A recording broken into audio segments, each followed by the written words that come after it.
7, 8월 2달 동안은 우리 이제 양육훈련 했던 우리 각 목사님들께서 특강 형태로 이렇게 하나님의 말씀을 나누고자 합니다. 저는 민수기를 한 15주 강의를 했는데 15주 강의를 한 주 만에 다 얘기하는 것은 불가능합니다. 그래서 그 중에서 제일 중요하다고 생각했던 그 부분을 하나 가지고 여러분들과 함께 조금 나누고자 합니다. 그래서 제목을 광야에서도 떠나지 않으시는 하나님, 이 제목을 가지고 여러분들과 함께 하나님의 말씀을 조금 생각해 보고자 합니다. 여기 오기 전에 지난 교회에서 제가 시골 아닌 시골 창원에 잠깐 좀 있을 때 시골길을 지나던 중이었습니다. 신방을 마치고 이제 돌아와야 되는데 저도 뭐 길을 잘 모르니까 내비게이션을 켰겠죠. 내비게이션이 이상한 길로 인도하는 겁니다. 평소 가는 대로 안 가고 평소보다 더 멀고 덜컹거리고 비포장도로 그쪽으로 인도하는 거예요. 근데 지난 교회 목사님께서 저에게 늘 얘기하셨던 게 여자 말 2명 잘 들어야 된다. 내비게이션 말이랑 집에 있는 아내의 말을 잘 들어야 된다. 전 순종을 잘했습니다. 그래서 내비게이션 일단 시키는 대로 했어요. 근데 마음속에 불평이 생깁니다. 왜요? 아는 길이거든요. 아는 길인데 내비게이션이 그렇게 가라고 하니까 불평이 생기는 겁니다. 이 길 말고 저 옆에 고속도로로 가면 더 빨리 갈 수 있는데 왜 이 길로 갈까? 참 마음에 짜증이 올라오기 시작하면은 제 얼굴에 그렇게 비치나 봐요. 그래서 옆에 앉아 계시는 우리 연로하신 한 집사님께서 저에게 이렇게 말씀하시는 겁니다. 목사님, 이 길은 그냥 가는 길이 아닙니다. 이리로 가도 목적지로 갈 수 있습니다.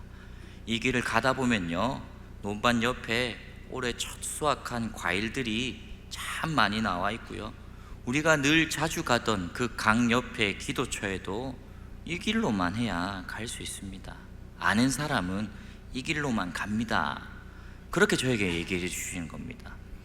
그래서 순간 깨달았습니다. 나는 이 길을 실수라고 생각했지만 집사님은 이 길을 기회라고 보고 계셨구나. 광야도 그렇습니다. 이스라엘은 출애굽한 이후에 가나안이라는 목적지, 그 목적지로만 갈 생각을 하고 있었습니다. 그렇기에 이 광야라는 불필요한 지연, 빨리 가지 못하는 이것들 때문에 많이 힘겨워하고 어려워했습니다. 고통의 시간이 계속 찾아오는 겁니다. 하지만 하나님은 그렇지 않으셨습니다. 이 광야는 하나님께서 계획하신 경로였고, 광야는 직접 하나님께서 설계한 훈련장이었습니다. 그리고 그 광야 중심에 하나님은 회막을 세우시고 직접 말씀하시며 그들과 함께 동행하십니다. 오늘 읽지 않았지만 민수기 1장 1절에 보면 시내 광야 회막에서 여호와께서 모세에게 말씀하여 이르시되 라고 합니다.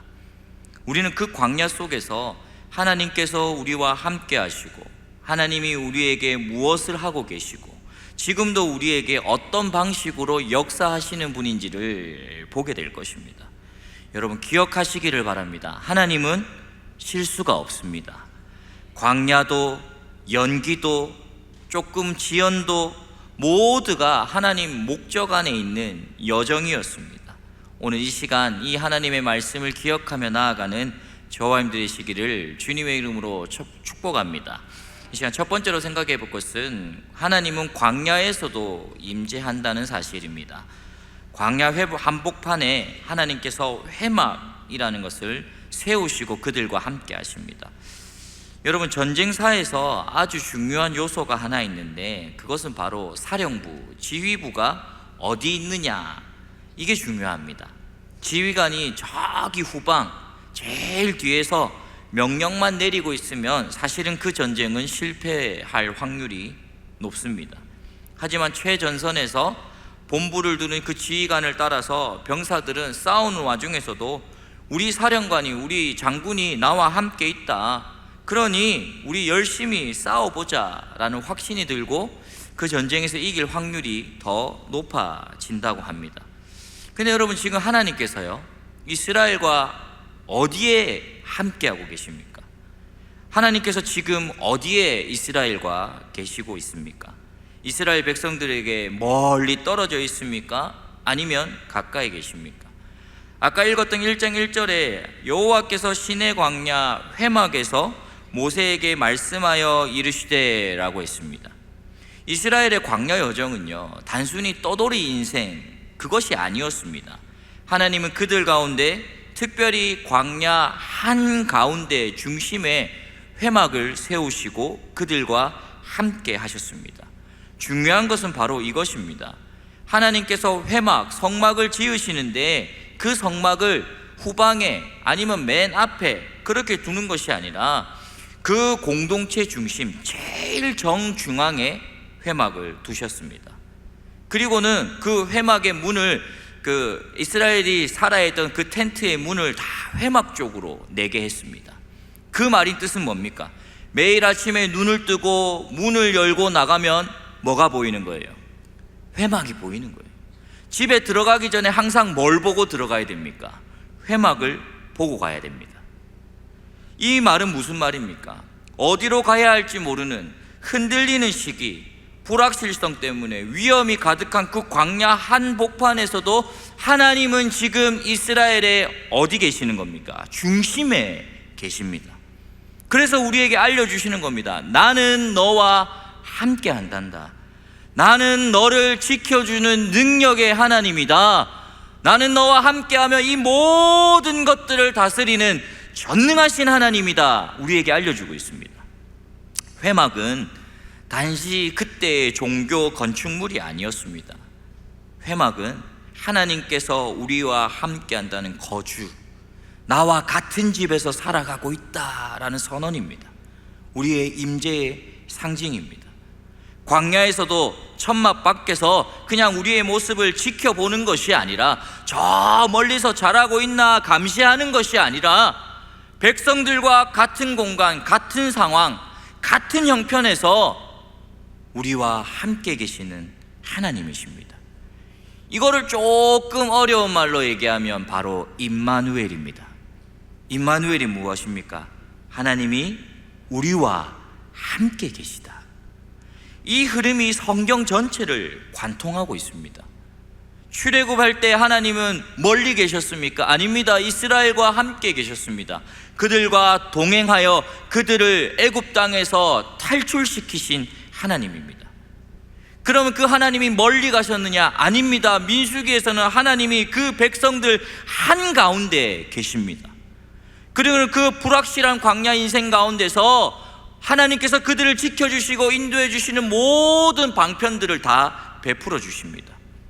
그러면 그 하나님이 또 멀리 가셨느냐? 아닙니다. 신약시대 마태복음에서 예수님은 육신으로 우리 가운데 오셔서 우리와 함께 하신다고 약속해 주셨습니다. 그것이 바로 무엇입니까? 임마누엘. 그 회막이 예루살렘 성전이 되었고 그 성전이 이제는 신약시대에 이르러서 더 이상 천막이나 성전에서 머물르시지 않고 우리 예수님께서 친히 사람이 되셔서 우리 가운데 거하셨습니다. 그래서 요한복음 1장 14절에 뭐라고 얘기합니까? 말씀이 육신이 되어 우리 가운데 거하시매. 이 거하다라는 단어의 원어가 바로 장막을 치다라는 뜻입니다. 그 예수님께서 장막을 직접 우리 가운데 치셔서 우리와 함께 하시며 우리를 도우시겠다고 약속합니다. 그 성막의 하나님, 성전의 하나님, 성육신 하시는 그 예수님 임마누엘, 하나님의 임재, 하나님의 함께 하심은 시대마다 방식은 다 달렸지만 본질은 같습니다. 무엇일까요? 하나님이 우리와 함께 하시겠다는 약속입니다. 사랑하는 여러분, 지금 이 자리에도 하나님께서 동일하게 우리에게 말씀하고 계십니다. 나는 여전히 너희 가운데 거하고 있단다. 우리의 삶 가운데 불안과 흔들림과 어려움 그 중심에 내가 너희 가운데 회막을 세우고 그 중심을 붙잡고 있으니 두려워하지 말아라. 사랑하는 여러분, 여러분들 그 삶에 지금 무엇이 중심을 자리 잡고 있습니까? 광야 같은 시간을 지나고 계십니까? 불확실하고 예측 불가능한 시간을 살고 계십니까? 그때 여러분들 질문을 이렇게 바꾸셨으면 좋겠습니다. 지금 내 인생의 중심에 무엇이 있습니까? 하나님의 함께 하심입니까? 아니면 내 불안이 내 중심에 있습니까? 기억하십시오. 하나님은 그 불안한 상황 가운데서도 그 중심에 찾아오시고 나를 지켜주십니다. 그 중심 가운데서 우리에게 말씀하시고 우리를 움직이십니다. 그리고 하나님의 임재는 오늘 우리의 삶에도 여전히 동일하게 함께하고 있는 줄을 믿으시기를 바랍니다. 하나님은 광야 속에서도 우리와 함께 하신다고 했습니다. 하나님은 우리의 상황, 저 멀리 계시는 하나님이 아니라 중심 가운데 함께 하시는 하나님입니다. 그리고 그분이 지금 그 회막 가운데서 말씀하고 있습니다. 뭐라고 말씀하실까요? 두 번째로는 언약 안에서 우리를 신실하게 지키신다고 약속하십니다. 실패 속에서도 포기하지 않으시는 그 언약의 하나님을 우리는 경험하게 됩니다. 한 미국의 시골 마을에 있었던 이야기라고 합니다. 할아버지가 돌아가시기 전에 손자에게 유언을 이렇게 남겼습니다. 이 할아버지가 땅이 좀 많았나 봐요. 내가 죽으면 이 땅에 교회를 세워라. 그리고 어려운 사람들에게 그 교회 세우고 남은 땅 나눠주고 나 대신 그들을 잘 섬겨라 하고 청국하셨어요. 여러분들이 손자입니다. 그렇게 하시겠어요? 땅이 많아요. 조금이 아니고 많아요. 그렇게 하실래요? 안 하실래요? 해야 된다고요? 거짓말하지 마세요. 법적인 구속력이 없잖아요. 변호사 공증 때린 것도 아니고, 그죠? 변호사가 이래서 이렇게 해야 됩니다 탕탕탕 한 것도 아니고, 법적으로 이렇게 무조건 해야 된다 그런 없어요. 그러니까 주변 사람들이 다 얘기합니다. 누구누구야 너무 아깝다. 그거 있으면 이제 네 일도 안 해도 되는데, 평생 에어컨 틀어도 되는데 얼마나 덥습니까? 더워서 에어컨 켜는 거 말까 늘 고민하는데 저희 집은 아직도 안 켰습니다. 켜지 말라고 합니다. 제가 그래 안 해도 되잖아. 지킬 필요 없잖아. 네 삶부터 챙겨야지. 근데 손자가요 조용히 땅을 정리하기 시작합니다. 그리고 교회를 세웁니다. 그리고 농사를 짓고 그 농사를 지은 것들을 사람들에게 나누어 주기 시작합니다. 그래서 한 기자가 손자에게 그 이유를 물었습니다. 왜 그렇게까지 합니까? 세상 사람들은 다 그렇게 하지 않을 것 같습니다. 왜 그렇게 합니까? 그러니 그 손자가 이렇게 대답합니다. 할아버지랑 약속했거든요. 저는 할아버지의 말을 믿습니다. 나도 그 약속을 지키고 있습니다. 이 예화가 하나님이 우리에게 말씀하시는 것 같습니다. 오늘 본문에서도 약속을 신실하게 지키시는 한 분의 모습이 그대로 드러납니다. 14장 30절입니다. 너희 중에는 여분네의 아들 갈렙과 눈의 아들 여호수아 외에는 내가 맹세하여 너희에게 살게 하리라 한 땅에 결단코 들어가지 못하리라. 무슨 말입니까? 요 배경을 알려면 이제 12정탐꾼을 보낸 사건을 우리가 알아야 됩니다. 잘 알고 계시죠? 10명은 가야 된다고 했습니까? 말아야 된다고 했습니까? 가면 안 된다고 했습니다. 우리는 그에 비하면 뭐다고요? 메뚜기와 같다. 싸우면 큰일 납니다. 근데 여호수아와 갈렙만은 올라갑시다.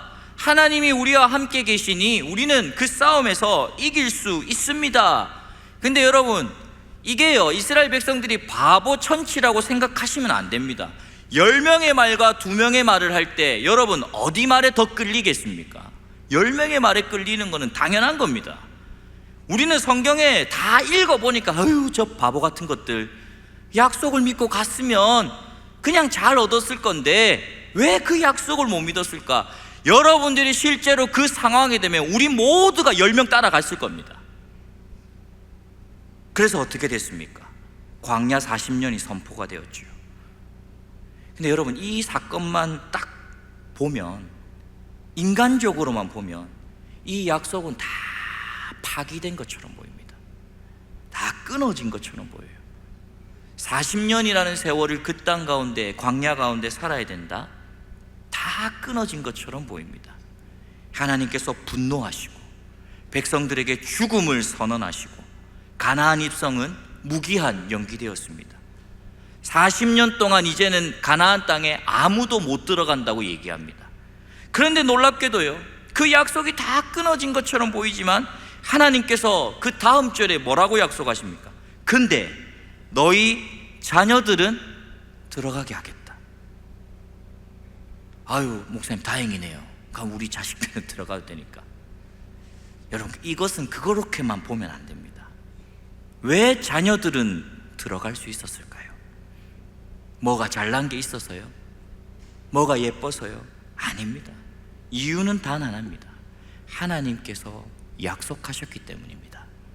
하나님은 약속 중심, 언약 중심으로 움직이십니다. 우리가 무엇인가 이쁜 구석이 있어서 하나님이 일하시는 거 아닙니다. 우리 이쁜 구석이 하나도 없습니다. 이쁜 게 있어요? 없어요? 옆에 분들 한번 보세요. 예뻐요? 안 예뻐요? 예쁘죠? 근데 그걸로 못 들어가요.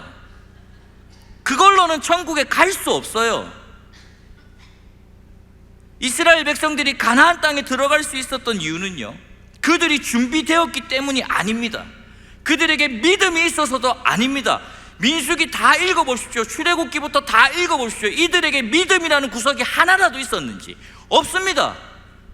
만나를 40년 동안 내내 주어도요, 고기 먹고 싶어요. 고기를 계속 먹어도요, 아유, 저 애굽 땅에는 파도 있었고 마늘도 있었고 다 있었는데요, 여러분 잘 생각해 보십시오. 그들은요, 애굽 땅에서 그거를 먹어본 적이 없어요. 그들의 신분은 노예였습니다. 그걸 어떻게 먹을 수가 있어요? 노예에게는 그걸 주지 않아요. 근데 그렇게 한답니다. 뻥만 하면 물이 없어요. 뭐만 하면 더워요. 뭐만 하면 추워요. 40년 동안 내내 뭐만 하는 거예요? 불평불만, 불평불만. 제가 하나님이라면요, 싹 치워버렸을 것 같습니다. 제가 그렇거든요. 저희 집에 아빠 더워, 아빠 추워, 아빠 더워. 나가라 합니다. 그냥 나가. 그랬을 것 같지 않습니까? 근데 하나님은요, 그들을 끝까지 지켜주십니다. 왜 그렇습니까? 아브라함과 맺은 언약이 있었기 때문입니다. 그 언약의 근거에서 하나님께서는 끝까지 그 백성들을 책임져 주셨습니다. 그래서 신명기 7장 9절에 이렇게 얘기합니다. 너는 알라, 여호와 너의 하나님은 신실하신 뭐라고요? 하나님이시라. 그를 사랑하고 그의 계명을 지키는 자에게는 몇 대까지? 1000대까지 언약을 지키시며 인애를 베푸시는 이시니라. 내가 신실해서 지켜주시는 게 아닙니다. 내가 잘난 것이 있어서 내가 잘 섬겨서 지켜주는 것이 아닙니다. 누가 신실하신 겁니까? 하나님이 신실하신 겁니다. 하나님이 완전하시기 때문에 우리를 지켜주시는 겁니다. 사랑하는 여러분, 우리의 삶에 반복되는 실패가 얼마나 많습니까? 작심삼일, 이제 여름이 다가오니까 다들 다이어트 시작하셨죠? 그죠? 다들 시작하시잖아요. 올해는 예쁜 거 입어봐야지. 근데 며칠 만에 포기하세요. 3일도 안 걸릴 겁니다. 다이어트는 언제 하는 거예요? 내일 하는 거예요. 매일매일 작심삼일, 매일매일 그 약속이 무너져요. 오늘은 안 먹어야지. 그러니까 밤에 또 먹어요. 그리고 끝없이 뭐만 합니까? 후회합니다. 아, 그때 할걸. 아, 그때 할걸. 그때마다 우리는요, 무슨 생각이 들까요? 하나님께서는 나 같은 사람을 포기하셨을 것 같아. 매일 실패하잖아요. 매일 예배드리고 기도하고 찬양하고 결단하고 아멘 나가지만은 그 나간 뒤의 삶에 또 돌아보니까 또 실패하고 또 좌절하니까 아유, 내 같아도 하나님 나 포기했을 것 같아. 혹시 이런 고백을 속으로 하고 계신 분이 있을지 모르겠습니다. 너무 멀리 온 것 같아. 이제 와서 기도한들 뭐 바뀌는 게 있겠냐. 하나님께서는 나에게도 실망을 많이 하셨을 거예요. 이처럼 우리 스스로를 광야 바깥으로 밀어내버리고 있지는 않습니까? 하나님 약속 앞에서 내 스스로가 자격 미달이라고 생각하고 계시지는 않습니까? 근데 여러분, 그때마다 하나님께서는 단호하게 응답하십니다. 나는 내 실패보다 크다. 나는 전능하신 하나님이다. 나는 너와 여전히 함께 있고 너를 절대로 포기하지 않았단다. 오늘 본문에서 증언하시는 하나님의 신실하심이 바로 여기에 있습니다. 하나님은 이스라엘의 불순종을 탓하시기는 하셨습니다. 그래, 너희가 잘못했지. 그러니 40년은 들어갈 수 없어. 근데 너희 자녀 세대들, 나는 그들을 준비시킬 거야. 그 40년 세월 동안 그들은 하나님의 언약을 신실하게 믿고 나아가는 나의 백성으로 준비시킬 거야. 우리의 조건이 아니라 하나님의 약속이 우리의 기준이 되어야 합니다. 그래서 오늘 본문이 말씀하십니다. 하나님께서 당신의 백성들에게 실망하실 수는 있어도 언약은 절대로 깨뜨리지 않습니다. 하나님은 광야 세대에 새로운 세대를 준비하시고 그 언약을, 약속을 잊지 않으시고 그 언약을 지키시기 위해서 지금도 일하시는 하나님이십니다. 우리가 아무리 실수해도 하나님은 그 언약을 거두시지 않습니다. 그 불신앙이 그들을 거역했다 할지라도 하나님은 그 언약을 자녀 세대까지 이어가게 하셨습니다. 이것이 바로 하나님의 신실하심입니다. 조건 없는 은혜로 시작된 하나님의 언약, 그 언약이 우리의 연약함에도 끊기지 않고 하나님의 약속 가운데 계속적으로 이어지고 있습니다. 사랑하는 여러분, 혹시 여러분 스스로 언약에 벗어난 존재처럼 느끼고 계시지 않습니까? 기억하십시오. 하나님은 여러분들을 향한 그 약속을 포기하지 않으셨습니다. 실패의 자리에서도, 후회가 많은 그 광야에서도 하나님은 여전히 말씀하고 계십니다. 우리가 실패했기 때문에 멀어진 것이 아니라 그 실패를 통과한 자리에서 하나님은 그 언약을 지키고 계십니다. 하나님은 실망하실 수 있어도 포기하지 않으십니다. 다시 그 언약 앞으로 나아갑시다. 하나님은 신실함을 붙잡는 자에게 반드시 약속을 이루시는 능력의 하나님이 되신다는 사실을 믿고 나아가는 저와 여러분 되시길 주님의 이름으로 축복합니다. 세 번째로는 이제 약속을 하셨으니까 어떻게 하셔야 됩니까? 성취하셔야 됩니다. 지키셔야 됩니다. 이 지키신다는 것을 어떻게 하면 잘 설명할 수 있을까 고민해 봤을 때 성경의 한 인물이 바로 떠올랐습니다. 바로 요셉입니다. 요셉의 삶을 한번 돌아봅시다. 여러분, 요셉이 어떤 삶을 살았습니까? 어릴 적에 꿈 한 번 잘못 꾸어가지고 그 인생이 풍비박산납니다. 그죠? 집단이 내게 절하더이다. 해와 달 별이 내게 절하더이다. 형들이 마음에 뭡니까? 저거 한만 걸리라. 이제 딱 한 번만 걸려라. 좋은 날이 올 것이다. 그 좋은 날이 무려 몇 년이었습니까? 13년 동안 노예 생활을 합니다. 형들에게 팔리고 노예가 되고 억울한 누명을 써 감옥에 갇혔습니다. 하나님을 꿈을 꾸게 하신 것은 그 꿈으로 말미암아 하나님의 일을 이루시기 위함이었습니다. 하나님께서 요셉에게 약속하셨습니다. 근데 그 13년이라는 세월 동안 요셉은요, 약속 근처도 못 가보고 이제는 그 감옥 안에 갇혀서 언제 죽어야 될까 고민해야 되는 그런 시간이었습니다. 근데 여러분 기억하십시오. 그 시간은 헛되지 않았습니다.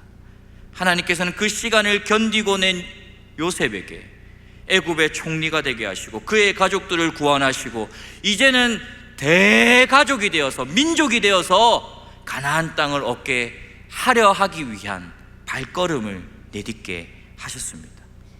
그래서 요셉이 고백합니다. 창세기 50장에 뭐라고 고백합니까? 당신들은 나를 해하려 하였으나 하나님은 그것을 선으로 바꾸사 오늘과 같이 많은 백성의 생명을 구원하게 하시려 하셨나니. 하나님의 약속이 지연되는 것 같아 보입니다. 이루어지지 않는 것처럼 보여요. 그런데요, 그 약속은 무너지지 않았으며 오히려 그 기다림 속에 더 깊이, 더 넓게 이루어지고 있습니다. 근데 오늘 민수기를 살아가는 그 광야 백성들에게도 동일합니다. 하나님은 맹세한 말씀대로 그들에게 행하고 계십니다. 어떻게 해요? 여호수아 21장에 이렇게 나옵니다. 이것은 모세와 제사장 엘르아살이 요단 여리고 맞은편 모압 평지에서 이스라엘 자손을 계수한 자라. 하나님이 그들에게 맹세하신 대로 그들에게 그 땅을 주셨으므로 그들이 그것을 차지하여 거기에 거주하리라. 아멘이십니까?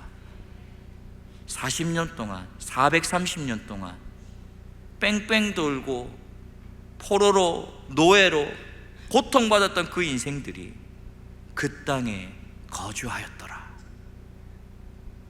새로운 세대가 가나안에 입성하여서 그 모든 것들을 누리게 하셨습니다. 그 땅은 불평하는 세대들에게는 가질 수 없는 땅이었지만 기다리던 세대에게는 약속의 땅이었습니다. 그리고 성경은 정확하게 말합니다. 여호와께서 이스라엘 집에 말씀하신 선한 말씀이 하나도 남음없이 다 응하였더라. 하나도 남음없이 다 이루어 주셨습니다. 기억하십시오. 하나님의 약속은 지연되는 것처럼 보이지만은 반드시 우리에게 이루어 주십니다. 하나님의 약속은 우리의 시간표와 다르게 하나님의 시간대로 움직입니다. 멈춰 있는 것처럼 보입니다. 안 되는 것처럼 보일 수 있습니다. 현실과는 맞지 않는 것처럼 생각할 수 있습니다. 상황은 자꾸 뒤로 가는 것처럼 느껴질 수 있습니다. 하지만 하나님은 말씀하신 바를 반드시 이루시는 분입니다. 하나님께서 그 약속을 지킨다 선언하신 그 순간부터 반드시 지켜주십니다.